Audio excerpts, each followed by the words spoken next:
अस्सलाम वालेकुम, मैं हूं लियाकत राज पर। आज एक खबर आपको सुनाना चाहता हूं। वो खबर ये है कि बड़ी हुई है वक्ती गवर्नर सिंध के साथ, स्पीकर सिंध असेंबली अवैस कादिर शाह के साथ दो हाथ हो गए हैं और वो दो हाथ मुलाजमीन ने किए हैं। गवर्नर हाउस के मुलाजमीन ने उनके साथ दो हाथ किए हैं और उनको जो है वो दरवाजे उनके लिए बंद किए गए।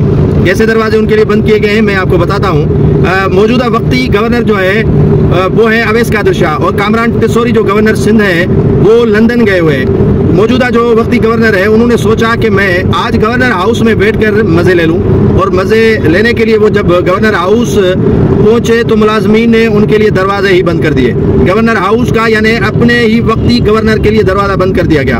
और वक्ती गवर्नर को पता है क्या कहा गया कि जनाब आली, ये जो चाबी है यहाँ गवर्नर हाउस की वो कामरान टिसोरी गवर्नर सिंध अपने साथ लिए हुए लंदन ले गए हैं और चाबी उनके जेब में है, हमारे पास चाबी ही नहीं है। तो मौजूदा वक्ती गवर्नर बड़ा सख्ते में आ गया, परेशान हो गया कि ये क्या माजरा है कि चाबी भी गवर्नर कामरान टिसोरी अपने साथ लेकर गए हैं और दरवाजे उनके लिए बंद किए गए हैं। अब गुस्से में आ गए हैं शाहजी और अवैस कादिर शाह ने फैसला किया है कि क्यों न इस मामले को अदालत में लिया जाए।